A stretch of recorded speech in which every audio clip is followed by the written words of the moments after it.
दोस्तों, क्या आपने कभी सोचा है कि हिस्ट्री अपने आप को कैसे रिपीट करती है। फाइनेंशियल हिस्ट्री में कुछ साल ऐसे भी होते हैं जो सिर्फ कैलेंडर की डेट नहीं बदलते, वो पूरा ग्लोबल इकोनॉमिक सिस्टम बदल देते हैं। और 2026 वही साल है, वही पाइवोटल मूवमेंट है। आज हम एक अजीब फिनोमेना देख रहे हैं जिसे कहते हैं the great divergence. Normal cases में जब कमोडिटीज बढ़ती हैं तब सब साथ में ही बढ़ती हैं, लेकिन आज सिनेरियो बिल्कुल अलग है। एक तरफ क्रूड ऑयल जो $62 तक पर बैरल के नीचे गिर चुका है क्योंकि सप्लाई ज्यादा है और ग्लोबल डिमांड थोड़ी वीक है, लेकिन दूसरी तरफ मेटल मार्केट में एक भयानक आग लगी हुई है। गोल्ड ने $4500 का ग्लोबल मार्क क्रॉस कर दिया है, सिल्वर $78 के ऊपर चला गया है और कॉपर ने तो $14,000 पर टन का रेट क्रॉस करके सबको हैरान कर दिया है। लोग पूछ रहे हैं आर्श, क्या ये कोई बबल है? मेरा जवाब है नहीं, ये एक बबल नहीं है, ये एक पैनिक है। ये पैनिक इसलिए है क्योंकि दुनिया एक फ्यूल इंटेंस इकोनॉमी से निकल रही है। इस नई इकोनॉमी में मेटल्स और मिनरल्स ही रूल करने वाले हैं। यूएस गवर्नमेंट ने हाल ही में ही एक बॉम्ब फोड़ा है। उन्होंने कॉपर, सिल्वर और यूरेनियम को ऑफिशियल क्रिटिकल मटेरियल्स घोषित कर दिया है। इसका मतलब समझते हैं आप? अगर इन मिनरल्स की कमी हुई तो अमेरिका इसे नेशनल इमरजेंसी मानेगा। आज की इस वीडियो में हम 4 बड़े चैप्टर्स में इस सुपर साइकिल को डिकोड करेंगे। सबसे पहले बात करते हैं उस मेटल की जो डिजिटल रिवॉल्यूशन की ऑक्सीजन है, कॉपर। अक्सर लोग मुझसे पूछते हैं एआई तो सिर्फ सॉफ्टवेयर है, इसमें मेटल का क्या काम? आप गलत हैं। एआई सॉफ्टवेयर नहीं, एआई हार्डवेयर है। Chat GPT, Gemini, deep seek ये सब हवा में नहीं चलते। इन्हें चलाने के लिए चलते हैं हाइपर स्केल डाटा सेंटर्स। 2025 में इन डाटा सेंटर्स का डिजाइन पूरी तरह बदल गया है। पहले के डाटा सेंटर्स में 5000 से 15000 टन कॉपर लगता था, लेकिन आज के नए एआई डाटा सेंटर्स में एक single facility 50,000 ton copper consume करती है। सोचिए, एक बिल्डिंग में इतना ज्यादा कॉपर। इसके 2 मेन रीजन है। पहला है पावर डेंसिटी। एआई सर्वर्स को नॉर्मल सर्वर्स के मुकाबले 10 गुना ज्यादा बिजली चाहिए। इसका मतलब है मोटी टेरेन और मोटी केबल्स, जिसके लिए कॉपर भी ज्यादा ही लगेगा। एआई चिप्स इतनी गर्मी पैदा करती हैं कि पूरा एयर कूलिंग सिस्टम ही फेल हो जाता है। इन्हें चाहिए लिक्विड कूलिंग, और इसमें भी प्योर कॉपर का ही यूज किया जाता है। अब जरा सिल्वर पर नजर डालिए। सिल्वर अब सिर्फ एक ज्वेलरी तक लिमिटेड नहीं रह गया। सोलर सिस्टम में टॉपकॉन सोलर सेल्स की नई टेक्नोलॉजी आई है। ये सेल्स पुराने पैनल्स के मुकाबले 50% ज्यादा कॉपर कंज्यूम करते हैं। और फिर आती है हमारी ईवीज यानी इलेक्ट्रिक व्हीकल्स। एक नॉर्मल पेट्रोल कार के मुकाबले एक ईवी में 80% ज्यादा सिल्वर लगता है, लगभग 25 से 50 ग्राम पर व्हीकल। सिल्वर की सबसे डरावनी बात पता है क्या है? गोल्ड तो रिसाइकल होकर वापस लॉकर में जा सकता है, लेकिन सिल्वर जब किसी चिप, मिसाइल या सोलर पैनल में लगता है तो वो कंज्यूम हो जाता है, वो खत्म हो जाता है, वापस नहीं आता। डिमांड वर्टिकल जा रही है, लेकिन सप्लाई की कहानी सुनकर आप दंग रह जाएंगे। चलिए सप्लाई की रियलिटी चेक करते हैं।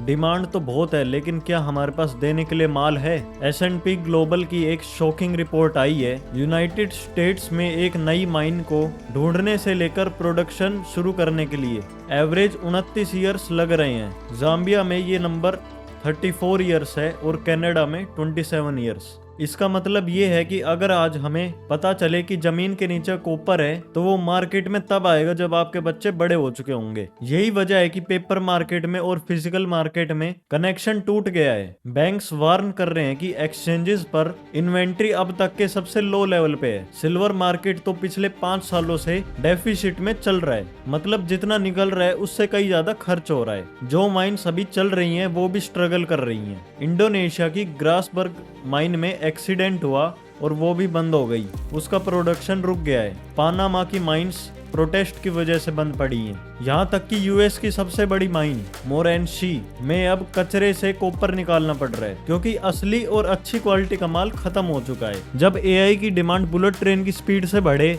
और सप्लाई 29 साल पीछे चले तो प्राइसेस का कटना इनएविटेबल है, यानी निश्चिंत है। अब सवाल ये है कि आप एज अ इन्वेस्टर क्या कर सकते हैं। इंडिया में कॉपर में इन्वेस्ट करने का ऑप्शन थोड़ा लिमिटेड है। जैसे हमारे पास सिल्वर ETF है और गोल्ड ETF है, वैसे कॉपर ETF नहीं है। सर्च करोगे तो आपको कॉपर ETF नहीं मिलेगा। तो रास्ता क्या है? रास्ता है मेटल ETF। ICICI प्रूडेंशियल का मेटल ETF एक अच्छा ऑप्शन हो सकता है। इसमें वो सारी कंपनीज हैं जो मेटल में डील करती हैं, जैसे वेदांता, JSW स्टील और टाटा स्टील। आप सिर्फ 11 रुपए से भी इसमें इन्वेस्टमेंट शुरू कर सकते हैं। लेकिन रुकिए, कहानी में एक बड़ा जियोपॉलिटिकल ट्विस्ट बाकी है। Let's talk about resource nationalism.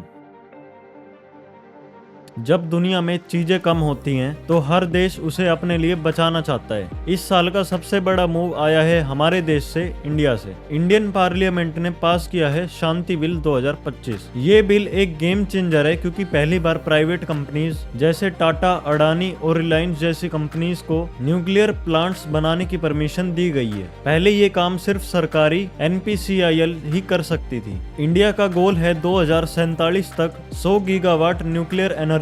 आज हम सिर्फ 8.8 पर ही हैं। सोचिए कितना बड़ा जंप आने वाला है। इसका डायरेक्ट असर पड़ेगा यूरेनियम पर। AI डाटा सेंटर्स को 24/7 क्लीन बिजली चाहिए, और वो सिर्फ न्यूक्लियर से ही मिल सकती है।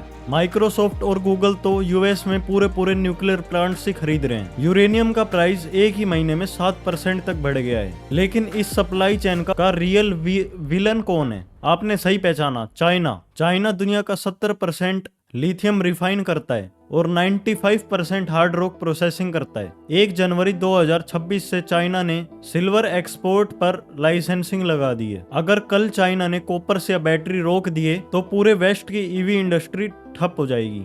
लेकिन मार्केट हमेशा जुगाड़ ढूंढता है। क्या हम मेटल्स का कोई अल्टरनेट ढूंढ सकते हैं? 2025 में कुछ स्टॉक्स आए थे टेक इंडस्ट्री में। सबसे बड़ा स्टॉक है सोडियम आयन बैटरीज। लिथियम महंगा है और चाइना के कब्जे में है, तो दुनिया नमक की तरफ जा रही है। सोडियम बैटरीज सस्ती हैं और ठंड में लिथियम से बेटर काम करती हैं। टेस्ला की सस्ती गाड़ियों में लिथियम की जगह सोडियम दिखेगा। दूसरा बड़ा शिफ्ट है एल्यूमिनियम। जब कॉपर $14,000 हिट करता है तो AC और फ्रिज बनाने वाली कंपनीज कॉपर की जगह एल्यूमिनियम यूज करने लगती हैं। एल्यूमिनियम कॉपर से 3 गुना सस्ता है। एक नई इलेक्ट्रिक मोटर बनाई गई है जो बिना कॉपर से चलती है। इसमें सिर्फ एल्यूमिनियम और मैग्नेट्स का यूज होता है। तो ऐसे इन्वेस्टर आपको ध्यान देना होगा। जहां high and AI and data centres हैं, वहां पर कॉपर ही मार्केट का किंग है। लेकिन नॉर्मल अप्लायंस में एल्यूमिनियम मार्केट शेयर छीन रहा है। 2026 की तस्वीर अब साफ होती जा रही है। इतना सब सुनने के बाद अब आपको क्या करना चाहिए? देखिए, मेटल्स में तभी इन्वेस्ट करिए जब आपका विजन लॉन्ग हो। सिर्फ फोमो में आके पैसा मत लगा देना। सिल्वर ने पिछले साल 150% का रिटर्न दिया है, लेकिन याद रखें, ये मेटल जितनी तेजी से ऊपर जाते हैं उतनी तेजी से नीचे गिरते हैं। गोल्ड थोड़ा स्टेबल है, लेकिन सिल्वर और कॉपर काफी वोलेटाइल हैं। मेरी एडवाइस है कि अपने पोर्टफोलियो का 15 से 20% ही मेटल्स में रखिए। याद रखें, मैं कोई सेबी रजिस्टर्ड एडवाइजर नहीं हूँ। ये वीडियो सिर्फ एजुकेशनल पर्पस के लिए। 2026 मेटल्स का साल होने वाला है, ये तो तय है। आपको क्या लगता है, कॉपर अगले साल कितना होगा? कमेंट करके जरूर बताना। अपने 10 दोस्तों के साथ इसे शेयर करें ताकि उन्हें भी इस सुपर साइकिल का पता चले। चैनल को सब्सक्राइब किए बिना मत जाना। मिलते हैं अगली वीडियो में। तब तक के लिए बी स्मार्ट, स्टे इन्वेस्टेड। जय हिंद, जय भारत।